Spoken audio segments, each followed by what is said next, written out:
Hey, it's State of State. We got your Nittany Lion update. It's a football discussion with Tom and Justin, so kick back and press play. With former Penn State and NFL defensive back Justin King, I'm Tom Hannafin. This is State of State. This podcast is presented by BetOnline. The college football playoff has concluded, but the NFL playoffs are about to begin. Plus, the NBA, the NHL, combat sports, and more are in full swing. BetOnline has all the up-to-the-second odds, news, and info. Head to BetOnline today and remember to use our promo code BELIEVE, that's B-L-E-A-V, for a 50% welcome bonus on your first deposit. State of State is presented by BetOnline, where the game starts.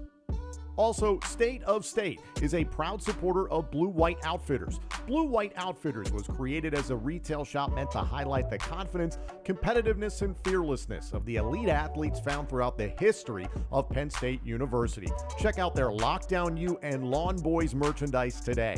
All sales from Blue White Outfitters directly benefit Penn State student athletes. Visit www.bluewhiteoutfitters.com today. Joining us this week on State of State, he is a man that frankly needs no introduction. He is Penn State legendary linebacker Brandon Short, also currently a member of the Penn State Board of Trustees.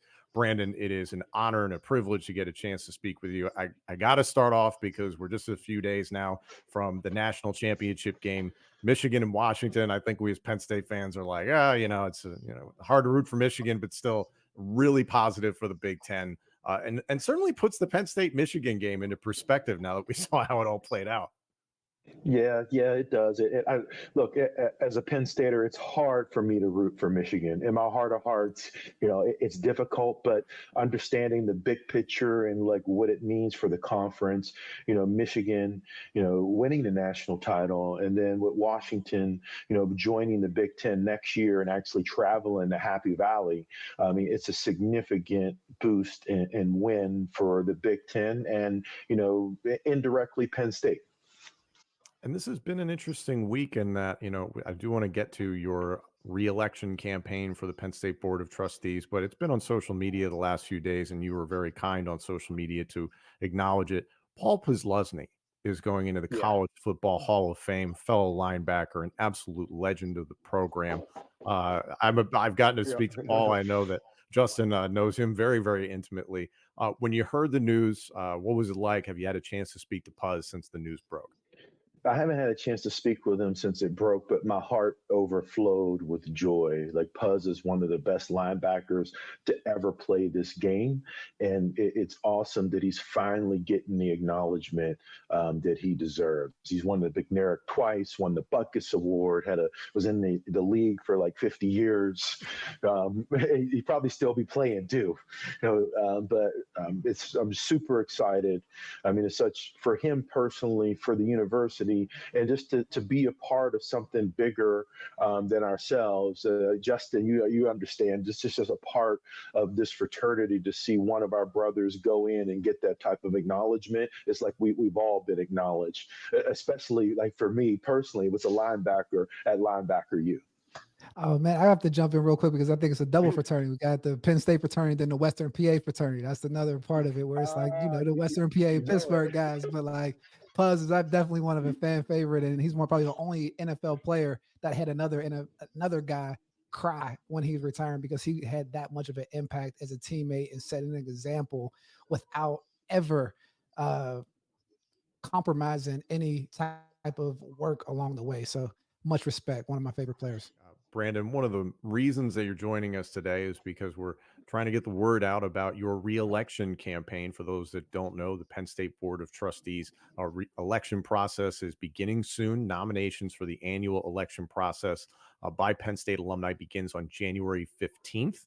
Alumni are going to receive an email to their email address on file at Penn State or have the opportunity to access the nomination ballot at PennStateVotes.com beginning January 15th. The nomination phase continues until 5 p.m. Eastern, February 25th. And then the election process begins April 10th, and that will conclude on May 2nd, 2024. PennStateVotes.com is very important. But Brandon, you have served admirably as a Board of Trustees member. What is this reelection process brought to mind for you? What are you focusing on? Well, like first of all, just being on the board is such a tremendous responsibility, and short of being a husband and a father, it's the most rewarding thing that I do. Like, we see the effect that we have on people's lives, like providing an education, providing upward mobility, and seeing how it affects so many people. And even beyond that, like Penn State, we're one of the largest research institutions in the world. So we work with NASA. We have a new polymer called Lion Glass that will probably replace all glass on iPhones.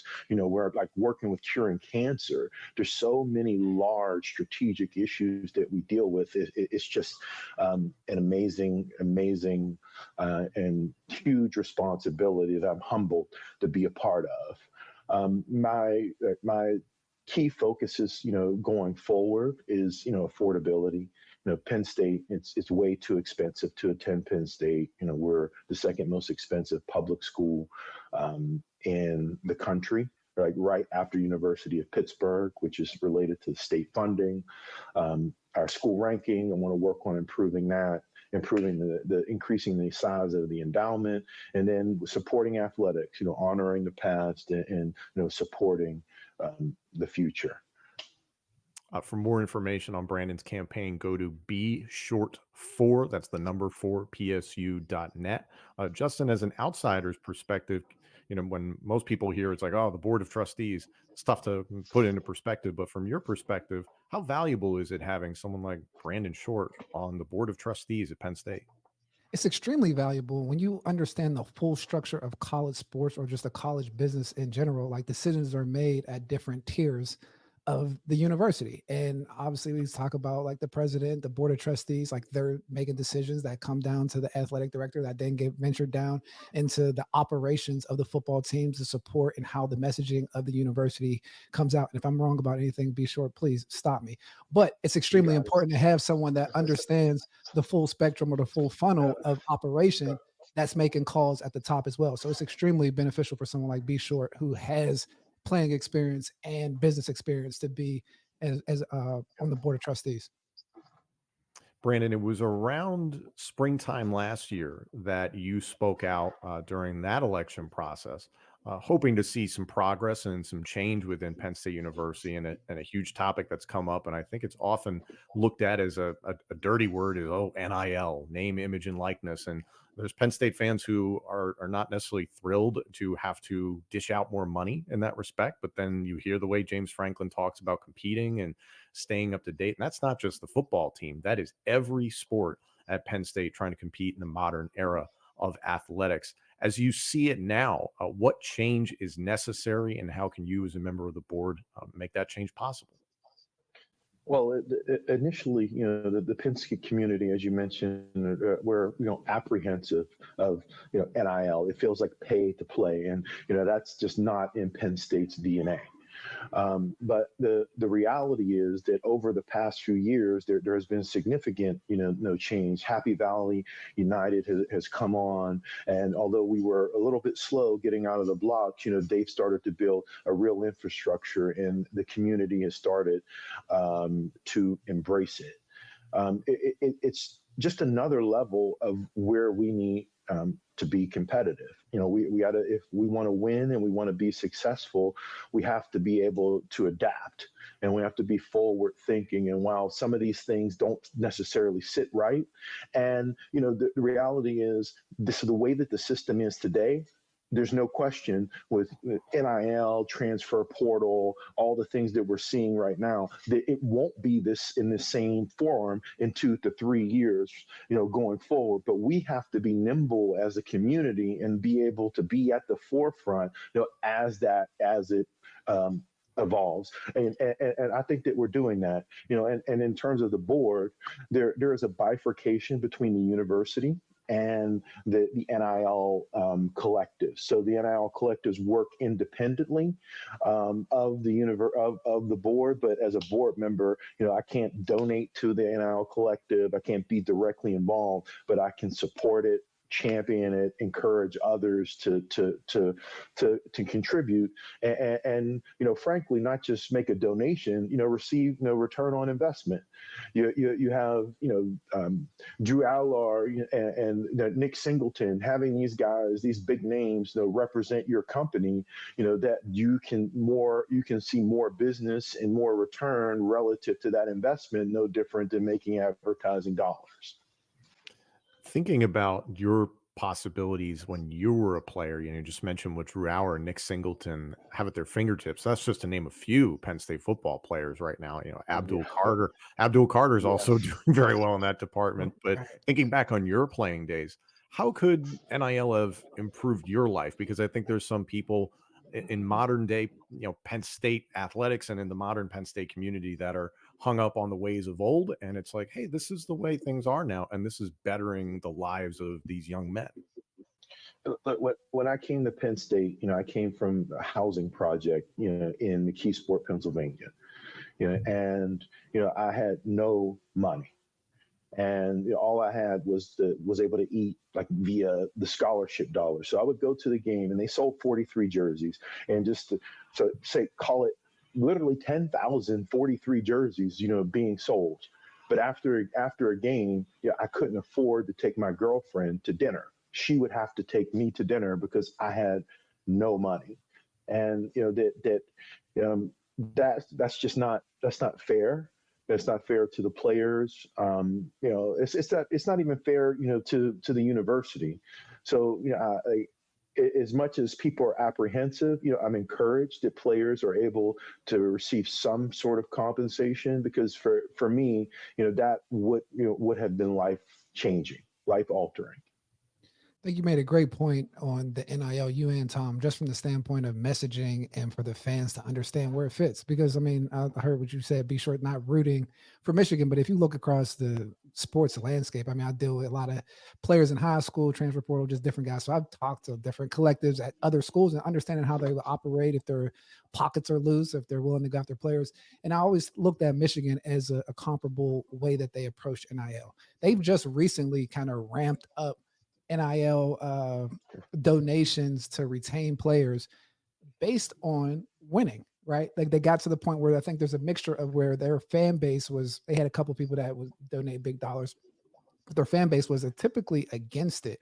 And actually they aligned with the head coach, like from the standpoint of what he was preaching to the players of like, hey, you're coming here to be a Michigan man. And if something happens, you got to stay there, to the point where the players were preaching that, like, don't come in here asking for NIL. Man, Blake Corum, I think, said it earlier this season, and they go on to win a national championship. And now they put out this big fund to raise money. I think they raised like $8 million, but to retain players, because now it's like proved it to the fan base. And it's a little bit different of like, hey, we need to get these guys, pay high school players versus retaining players that have proved to be Michigan men. I think, how do you feel Penn State's messaging is on NIL to the community and their understanding of the actual benefits that it provides? Well, it's clearly, to great point on Michigan. Michigan won a national championship this year, obviously, and I just looked at an article before we came on here about Michigan and that retention. It was in September, saying how the NIL made a good program great, and here we're looking at the end of the season with them winning a national title. They retained Blake Corum, they retained 2 offensive linemen, which is their bread and butter, and now they're sitting in the national title. And to your point about communications, look, we got to do a better job. So it's if people aren't understanding, and we're still 3 years in or 4 years in, and people aren't still getting it, then we need to adapt and do a better job of communicating it to our fan base and helping them see and feel the benefits. This is all new to us. We're learning. This is an iterative process. It's the Wild West. Quite frankly, I'm speaking for myself and not for Penn State's board, to be clear, but there will eventually be some guardrails around this, because you just can't have no rules around players getting money. But we need to do a better job of communicating, which I hopefully this is a part of that. and others are out there, doing the same thing, communicating to our public that, we're still quality kids like we had under Joe Paterno, great character people, that will give back to the community, that say yes sir, no sir, but it's a different world. It's the same character quality of kids, but it's a different environment. And I would be no different, or Justin, you would be no different, Puz would be no different if we were in that situation today. I completely agree. And I think that's one thing that we like, just in terms of NIL, that kind of the whole country missed the boat on, is that it's a career development opportunity. Like all these different avenues of dealing with companies, like the business is not a facetious thing. We're like, hey, you're in the business now. Like the business is at the forefront.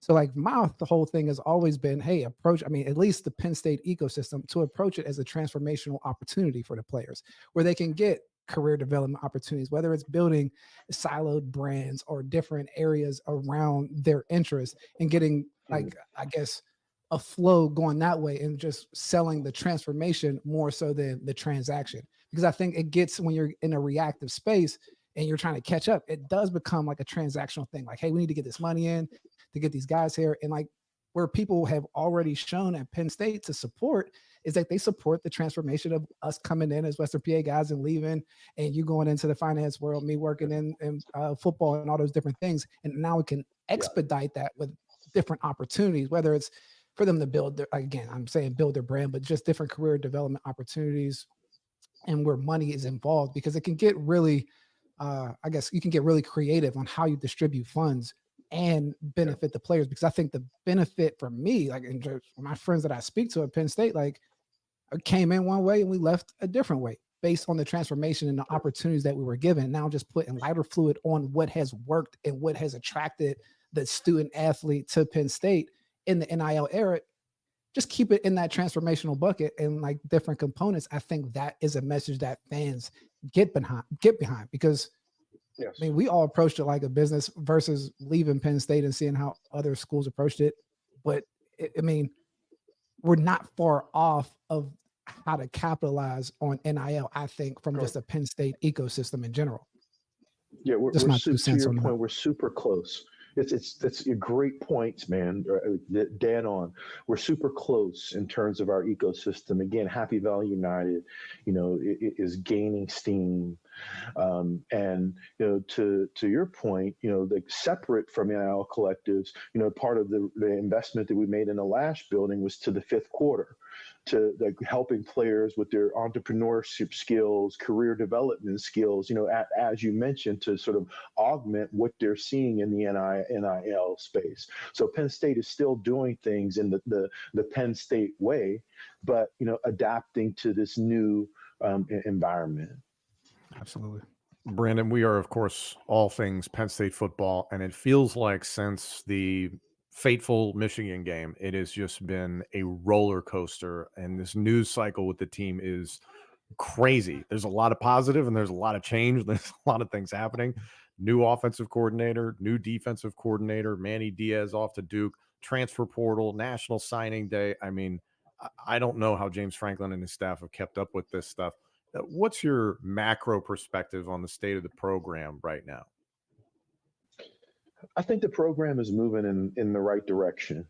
Like we were heartbroken about our losses. We were 10-2, during the season when we were at full strength. We lost to the national champion and a team that didn't lose to anyone else other than the national champion. It just happened to be in our conference. And that's the reality. And when I think about like the program as a whole, I played at Penn State in the late 90s, and we were the number one team in the country for 3 years going into preseason when I played at Penn State. I played in one New Year's Six bowl game. We won the Fiesta Bowl versus Texas. I played in one. I've been to 4 in the past 6 years. Just so if you want to compare apples to apples about where we were and where we are, that's just, that's just the data. However, we need to take that next step. And we need to offer our program the support that's commensurate with the expectations. So Michigan athletics, the overall athletic budget in the past 5 years have outspent Penn State by $124 million. That's overall athletic budget. Now, and then last year specifically, Ohio State football outspent Penn State by $11.5 million. So we're expected to go out and beat a team that has an operating budget that's $12 million more than ours. So I mean, and just to piggyback into that. No, 100%. But like when you say the numbers, I love the fact that you brought that up. But I'm gonna kind of break it down a little bit for the layman fan to understand what like that operational advantage means. So like when coaches are going out to recruit across the country and have to fly out of state college, you have to catch a flight out of state college that can get canceled any moment to get all across the country to identify players. When you have this type of institutional alignment, there are other schools that we're competing against. Their assistant coaches are using private planes all the time. So they're jumping on planes, going here, doing these different type of things. You have more staff that are working for lower wages or better wages, right? So you're getting better support staff. So if you ever look at just how football operations really come together, they're talented people within there. And then there's just hands on deck to take the load off of the coaches, whether it's Alabama that has 3 coaches to one position versus some schools have 1. Like these are competitive advantages where you just throw out money and dollars. Like, yeah, they're spending more money, but like it really comes down to the impact that we see on the field. How much can you like, because I think even when you offer a player, like we've been talking about where the money goes and like the discrepancy of the player. I think the player and identification comes down to asset valuation and allocation from the internal team makeup. Yes, you need enough money to get the players that you need, but every great player is not going to play at Penn State and actually won't make it at Penn State, to be completely honest. It's same for USC. So it's like identifying the talent that works there and have the infrastructure to build within our ecosystem. And so with that being said, it's like, I mean, it's just like an open door to continue to move through at this point. I mean, it's a very opportunistic time. So Justin, to your point, I just wanted to come back to that gap. The gap is currently closing. Like President Ben DiPuti and Pat Kraft it's been like night and day.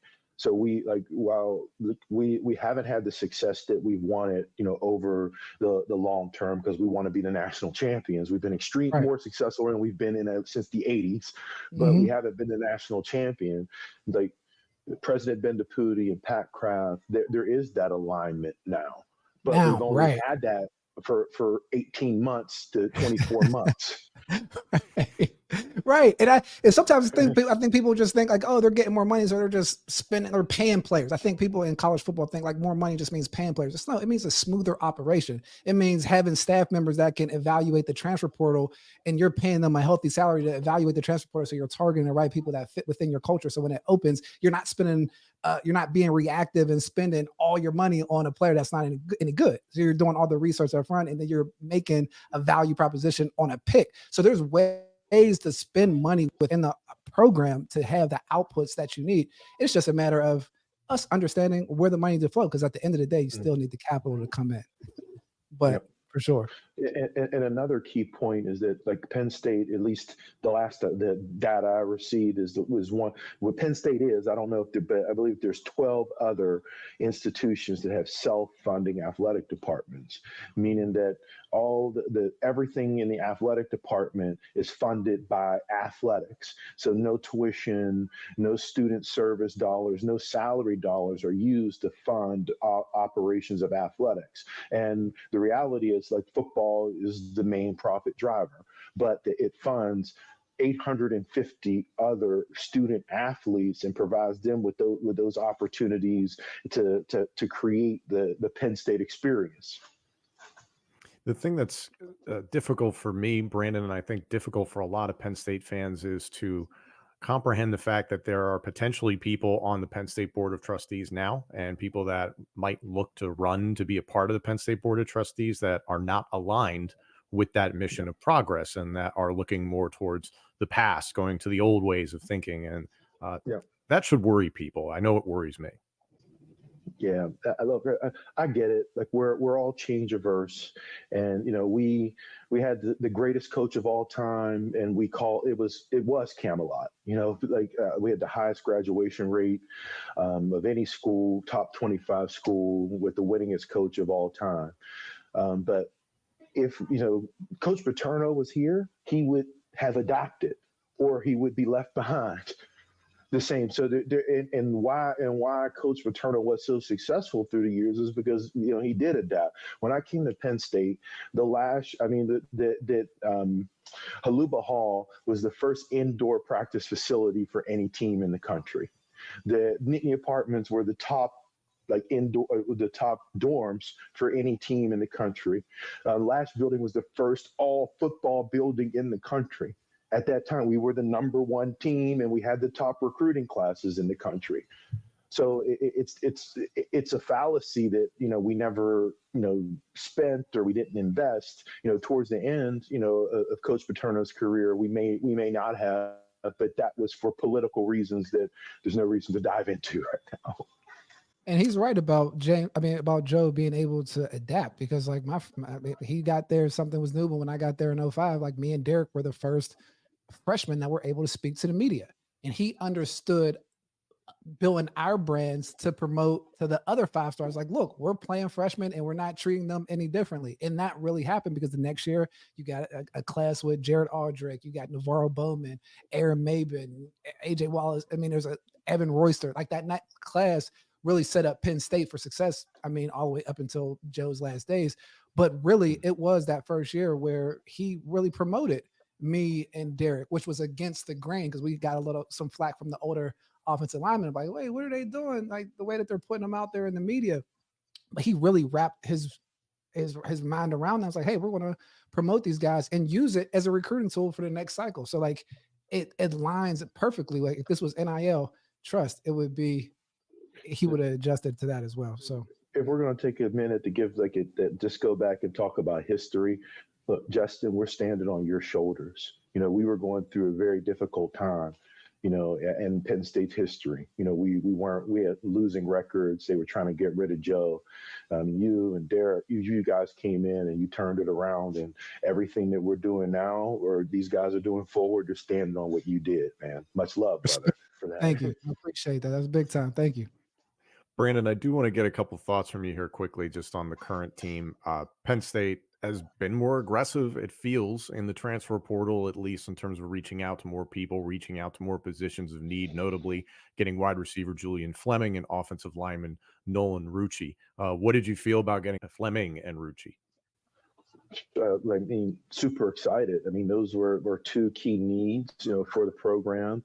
Julian Fleming we thought was going to come to Penn State. No, originally thought I think his girlfriend went to Penn State. It was almost signed, sealed, and delivered. And he ended up going to Ohio State, but just welcoming him home.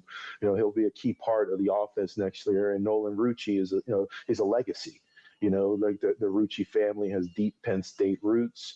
He was one of the top recruits, I think the top recruit in the state that year. So it's great to see, both of those guys, come home. I'm excited about next year. I'm excited. It looks like Keandre's coming back. Trey Wallace, is healthy, could be one of the top receivers in the country as well. Drew with Andy Kolonicki. Hope I'm not butchering the guy's name. Man. Don't worry, Justin's been butchering it for weeks. I just say Andy. What's up, Andy? Coach K coming in.